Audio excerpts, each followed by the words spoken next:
What's up, ladies, gentlemen, and special stuff like the internet? My name is Dan, and you ever find an article so stupid, like so inertly inane, that you just have to scratch and wonder what the fuck is up with the world at large? Well, this is what this article below just had me feeling. So, rapper B.o.B has decided that he wants to start a GoFundMe to prove that the Earth is flat. I know, it's so, like, what the fuck kind of head scratching that you don't know how to first kind of react to it. So let's get into this meat of the article. So last year, B, or I'm just calling him Bob, because to annoy the shit, officially joined the Flat Earther Club. It's weird, there's quite a few celebrities who join, like, crazy pseudosciencing. I mean, you have him, and then you have, like, Jenny McCarthy becoming anti-GMO, and, like, people becoming anti-vaxxers and not understanding what the fuck this shit is. Listen, I hate to say that whole sound very domineering and very, not domineering, what's the word, contemptuous or condescending, but you guys don't know shit about this stuff, and you're acting like, these high experts, so maybe you should trust science. So, after a series of bizarre tweets claiming that the world has been tremendously deceived. I love that, like, tremendously deceived. Like, there's gonna be some sort of great truth dropped on us. Like, he's freaking, like, I'm gonna school you in some fucking knowledge kind of shit. And that we've all need to grow up and realize that thousands of years of science be damned. Yes, well, we already kind of got rid of some of those sciences that don't work. Things like flammology, the concept that flammable stuff have what's called a phlogiston, because that's how they ignite. Or the theory that disease is caused by curses, or alchemy. We got rid of those, because science is self-correcting, self-improving mechanism. But no, you know better. Where's your PhD? So he even managed to catch the attention of famed astrophysicist Neil deGrasse Tyson, who I believe told him the following: "The Earth isn't flat." Tyson deconstructed his theory point by point, and then B.o.B responded with a track called Flatline, featuring Neil Tyson, with lyrics saying, "I, Neil Tyson, need to loosen up his vest. Probably write the man one hell of a check." I mean, that's not even very good. I mean, look at this guy. I mean, I'm not sound like race or anything, but this kind of photo is not very appealing. It does not show that you know shit. I mean, I've seen.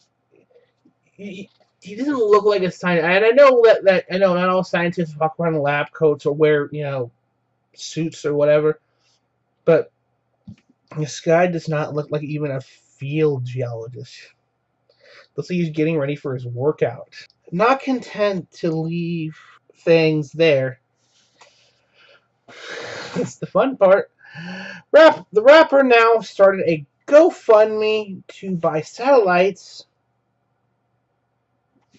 and launch them into space to find the curve of the Earth, see if the Earth is actually round and not a giant flat disc. Like, this guy really thinks we live on Discworld. I'm wondering if we're going to run into dwarves.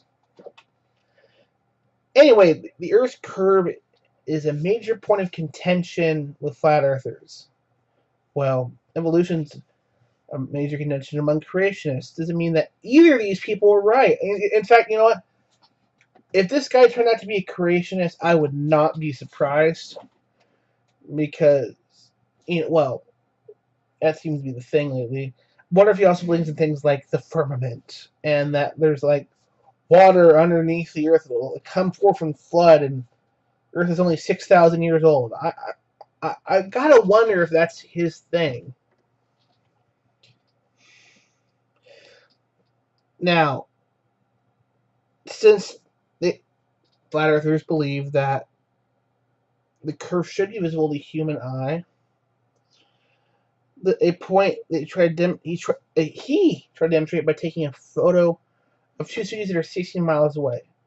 Now, if I remember the photo, it's up on a tall building, and I recently looked up the whole math on Earth curvature based on height. Now, if you're on sea level, it's about 3 miles, but that's due to the fact you're on sea level. But B.o.B, let's say this represents, where he's at.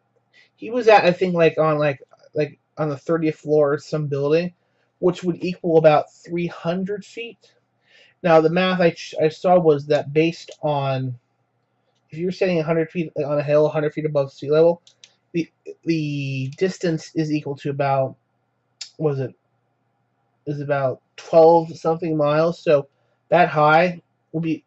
I don't think it's an actual proportional thing, but it would look. But 16 miles would be nothing.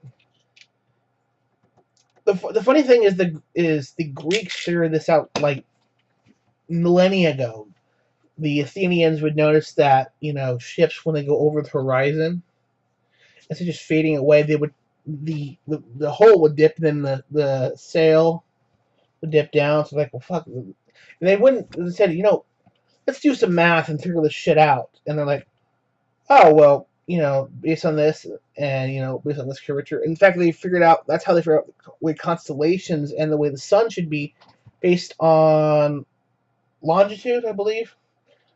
They did tests like I think this happened during like Alexander the Great's empire, and they're like, let's figure out, oh, in this city here, let's say in Athens, and then in Cairo, oh, there, clearly there's a difference in the alignment of the sun, whereas in this area it's much more above, whereas this is slightly more dipped down.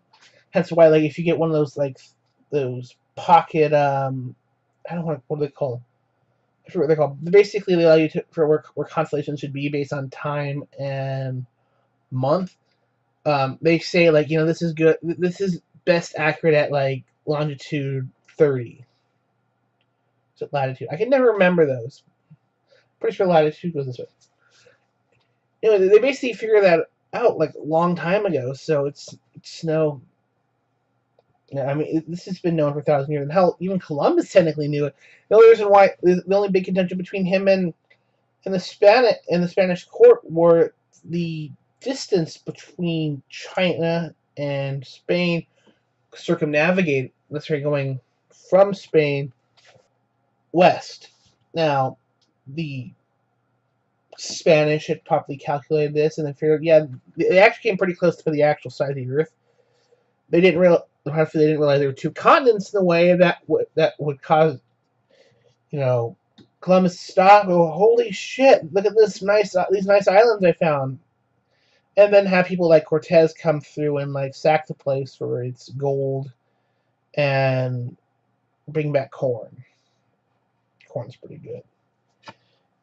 Anyway, back to this article. Yeah, see, this is the image supposedly he did. Now, I can see the curve. It's very slight, but you can see right here. See, there's a slight curve. I'm pretty sure this wouldn't be much of a mention if you put them on a planet like Mercury. Now, this little sidetrack about this is that the curvature, it's, I call it nuance, or the slightness of a curve on a sphere is directly proportional to its size.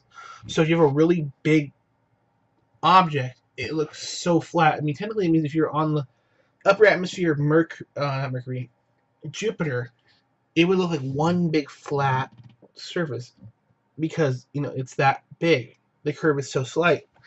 Whereas if you were to say plop someone down on Mercury, it would be very obvious. Like, oh look, see, there's the curve. And then you'd have to run because the sun's coming up and you'd fry like bacon. Maybe we should send them to Mercury's.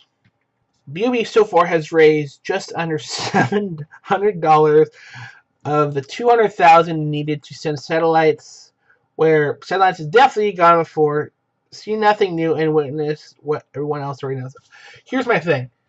Fuck, putting that money towards satellites. How about this? You have a better stretch goal, and we raise like, I don't know, like $100 million, and we build a space elevator in Ecuador. Would be like the perfect spot because it's very hard to explain, but there's a lot of best put on the equator kind of thing. And we say, and here's the cool thing about that: we can finally send all the flat earthers up the space elevator. It's like Jack and the Beanstalk, and they go, look, it's all curved. And the bonus is, with that nice new space elevator, we can mount solar panels and beam power back down to the country around, giving them limitless power from the star. And it would mean we don't have to build rockets anymore because, they would literally be up there in space. You can finally build the Starship Enterprise, and, it'll be easier. I mean, that's why all sci-fi have space docks. It'd also make Ecuador a huge powerhouse because, I mean, come on. It would be the port to the universe. Anyway, that's kind of in my wrap-up. I just think this is just... Doesn't anyone notice this? I feel like I'm taking crazy pills! I think this thing, my closing thought, I think is because of the silent lack of science literacy in our country. Although now science is becoming a lot more popular, the problem is there still are people who are, there's still a bit of an anti-intellectualism happening in our culture. And I think we need to fight back and, make... Although I don't like his saying, I'm for Saga, I'm for MSGA, make science great again. For me, MASA, make America scientific again. I think that's a better idea. We become super smart, and that's how we get all. We don't need to beat people by having the biggest. We need to have the most advanced military, and also having space stuff. Space! My name is Dan. Please leave a comment below and like the video and subscribe. I will see you guys later. Peace.